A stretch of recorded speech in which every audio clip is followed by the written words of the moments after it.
Hello students, welcome to science class. Today we will continue lesson 13 sound और आज का हमारा टॉपिक है sound produced by animals. Student, you all are familiar with the sound produced by many animals like dog barks, bird chirp. So these animals have a voice organ and are able to communicate with others. Frog also have vocal cord with which they make loud sound.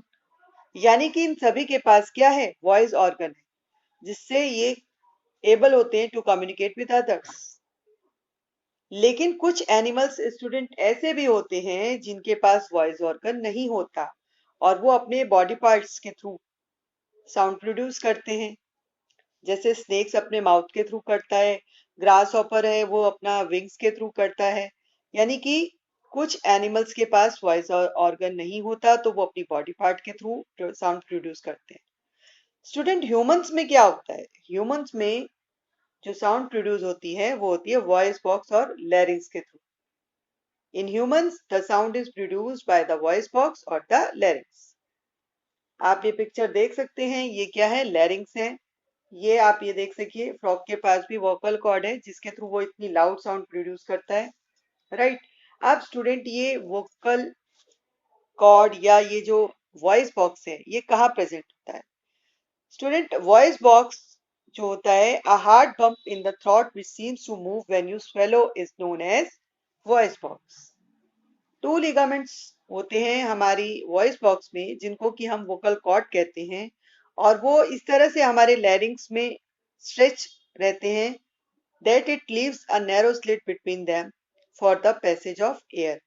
And when the air from the lungs is forced through the slit, it makes the vocal cord vibrate and thus sound is produced. यानी जब हमारे lungs में से जो हवा निकलती है वो स्लिट के थ्रू जब जाती है तो जो वोकल कॉर्ड होते हैं वो वाइब्रेट होते हैं और उससे हमारी क्या होता है? उससे साउंड प्रोड्यूस होती है। वोकल कॉर्ड जब टाइट और थिन होते हैं तब अलग वॉइस प्रोड्यूस होती है और जब वो लूज और थिक होते हैं तो वो अलग टाइप की वॉइस प्रोड्यूस होती है।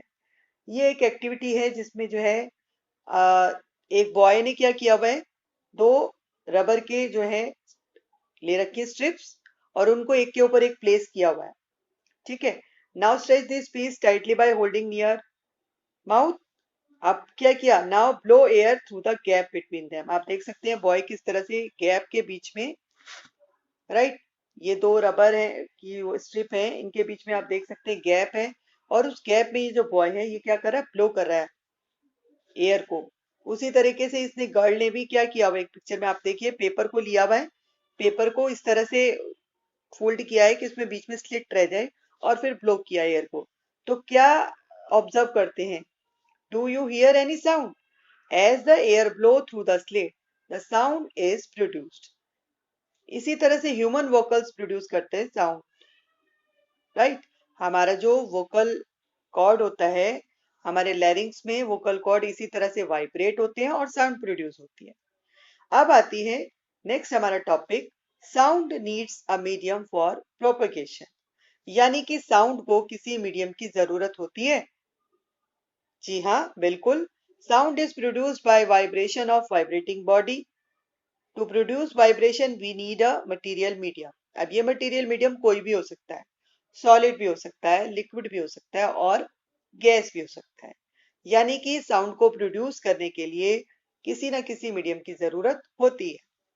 जैसे कि हम इस एक्टिविटी के थ्रू समझेंगे। इस एक्टिविटी में आप देख सकते हैं एक जार है, जार में क्या किया हुआ है? बेल अंदर कनेक्ट करी है, ऊपर स्टॉपर से इसको बंद कर दिया है ताकि एयर बिल्कुल आ जा ना सके।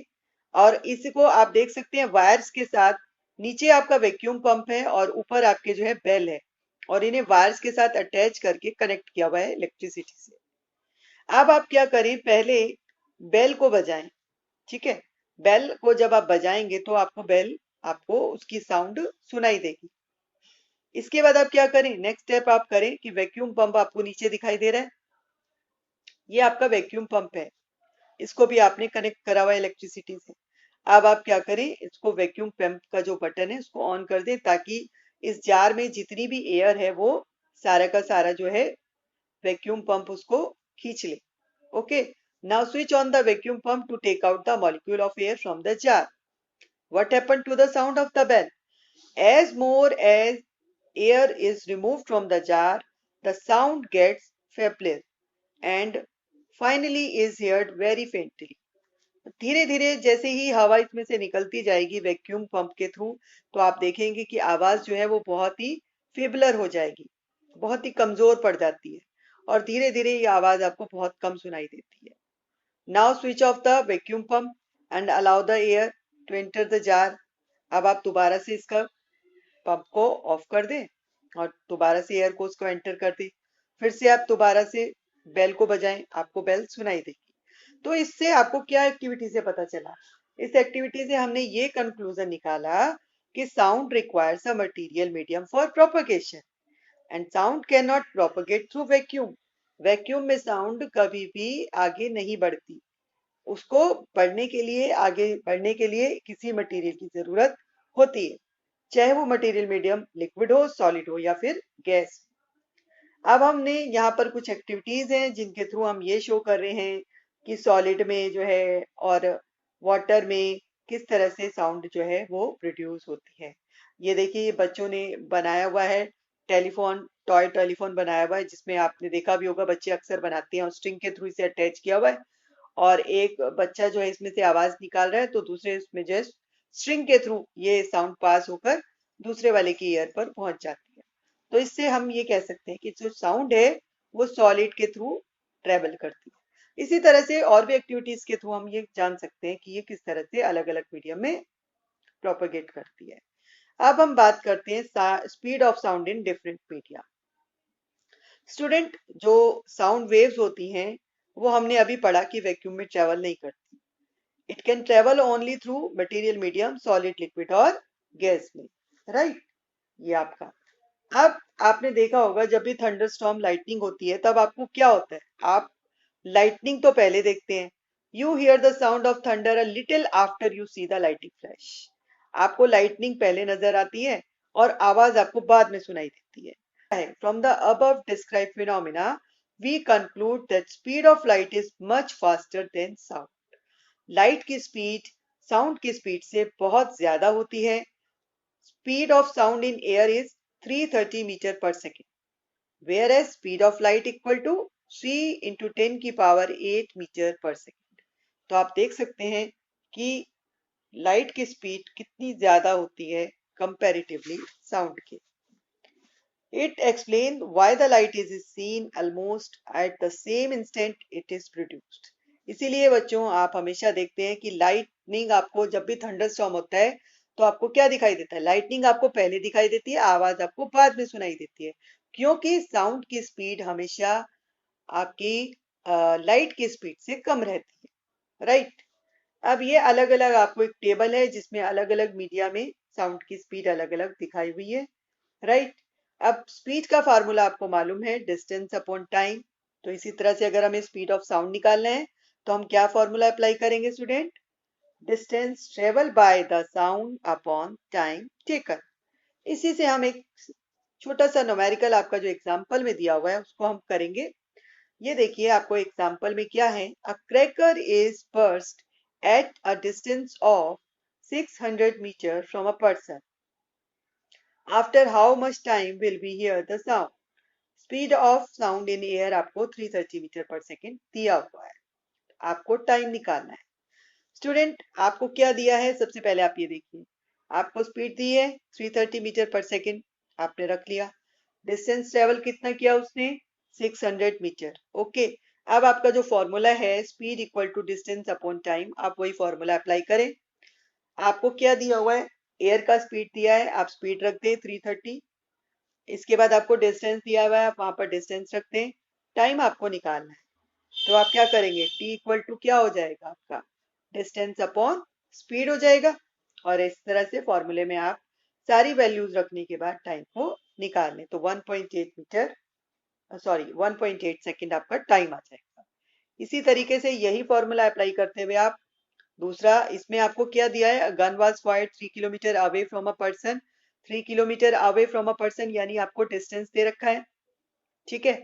The time taken for the sound to reach the person was 6 second. Time आपको 6 दिया हुआ है, स्पीड निकालनी है आपको. आपके पास डिस्टेंस भी है और टाइम भी है। आप यहाँ पर किलोमीटर में दिया हुआ है तो आप मीटर पर सेकंड के हिसाब से किलोमीटर को मीटर में चेंज कर लें। उसके बाद आप क्या करेंगे, स्पीड का formula distance upon time, distance आपने कन्वर्ट कर दिया 3 किलोमीटर को 3000 मीटर बना दिया, 6 सेकंड आपके पास है, टाइम को आप वहां रख दीजिए और इस तरह से आप स्पीड निकाल दें तो ये आपका आंसर आ गया 500 मीटर पर सेकंड। तो स्टूडेंट, फॉर्मूला आपको नॉलेज अगर फॉर्मूले की है तो जो गिवन वैल्यूज है आप वहां पर उन्हें अप्लाई करें और आपका आंसर आ जाएगा। तो स्टूडेंट, आपने क्या पढ़ा कि vibrating body produce sounds, these vibrations propagate in all directions in a medium. अब ये बात, तो स्टूडेंट क्वेश्चन अब ये आता है कि हमें आवाज कैसे सुनाई देती है। The question which comes to mind is, how do we hear it? We hear sound through our ears, and our ears are organs that detect sound. हमारे ears में 3 parts होते हैं student, outer ear, middle ear और inner ear. And each part of the ear serves a purpose in the task of detecting and interpretive sounds. हमारा जो year है उसका हर part इस तरह से बना हुआ है कि वो जो है डिटेक्ट और इंटरप्रेटिव करता है साउंड को।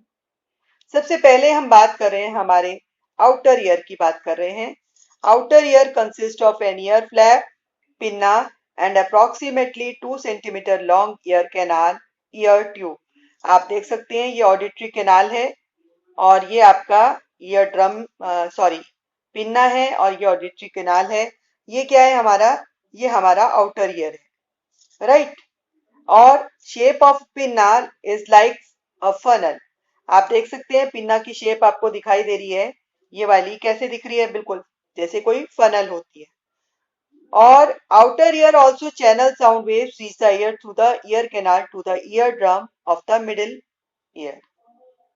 हमारा जो आउटर ईयर होता है वो साउंड वेव्स को कैच करके क्या करता है, ईयर कैनाल के थ्रू कहाँ पहुंचाता है, हमारा ये ईयर ड्रम आपको दिखाई दे रहा है ये वाला, यहाँ तक लेकर आता है। यानी कि साउंड जो है ये कहाँ से कहाँ गई, ये पिन्ना के थ्रू ऑडिटरी कैनाल्स के होते हुए और ये आपका कहाँ तक पहुंच गई, ईयर ड्रम तक पहुंच गई। और ईयर ड्रम क्या होता है student, ear drum is tightly stretch membrane होती है, आपको दिखाई दे रही है ना ये बीच में, ये आपका ये वाला ये ईयर ड्रम, ये क्या होती है, ear drum is a tightly stretched membrane that separate it from the middle year. यानी कि ये जो मेम्ब्रेन है ईयर ड्रम, ये एक मेम्ब्रेन होती है जो एक ऐसे लगती है, बिल्कुल स्ट्रेच बैलून जैसे होता है, बिल्कुल ऐसे ही होती है और ये आउटर ईयर को मिडिल ईयर से अलग करती है। साथ ही साथ sound vibrations make the ear drum vibrate. जो साउंड की वाइब्रेशंस होती हैं वो क्या करती हैं, ईयर ड्रम को वाइब्रेट करती हैं। अब हम बात करते हैं हमारे मिडिल ईयर की, राइट। ये आपके मिडिल ईयर वाला पार्ट आ गया।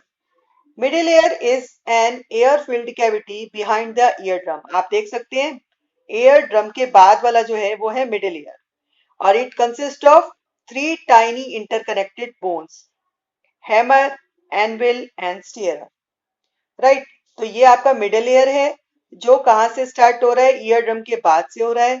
किन से मिलकर बना है, 3 बोन से मिलकर बना है, हैमर, एनविल और स्टीरर।